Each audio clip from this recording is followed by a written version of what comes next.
أولى مباريات المغرب الرياضي الفاسي في هذا الموسم الكروي. نفس الشيء بالنسبة لجماهيري كبير لدعم الفريق ولمساندة الفريق ولدعم الفريق. في قليلة نمر خلال لحظات للتطرق للأسماء التي سيبدأ بها كل فريق. سنبدأ بتشكيلة المغرب الرياضي الفاسي، الفريق الذي اليوم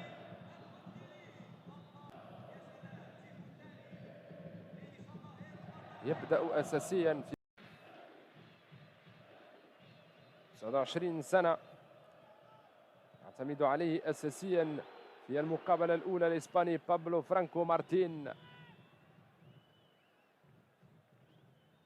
مذكور العودة لصلاح الدين الشهاب.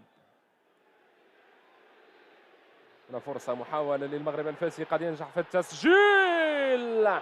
جول جول جول جول جول جول.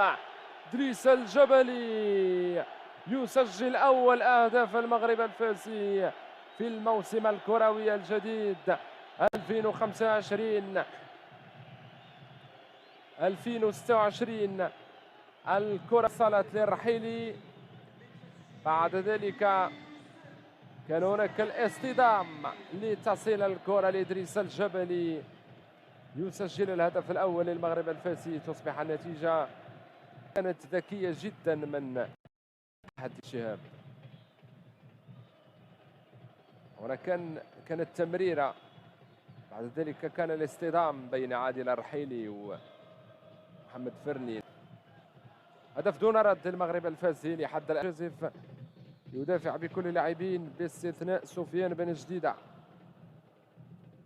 إسحاق زيداني قدم بالكرة من الفرنسي للبوتسواني كابيلو سيكانيونغ.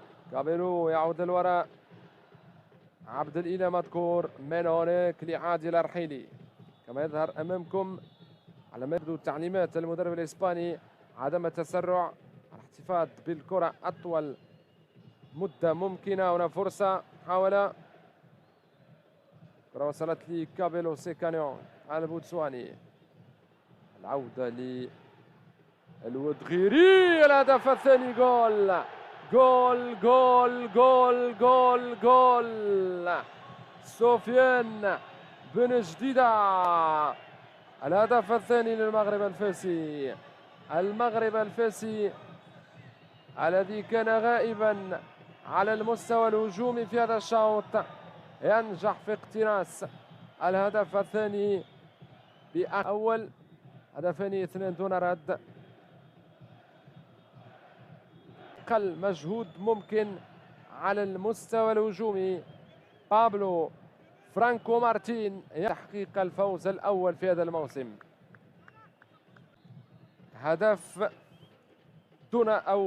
هدف دون رد في هذا الشوط بعد الهدف الأول في الشوط المغرب الفاسي أمام جماهيره لسفيان بن جديدة. بابلو فرانكو مارتين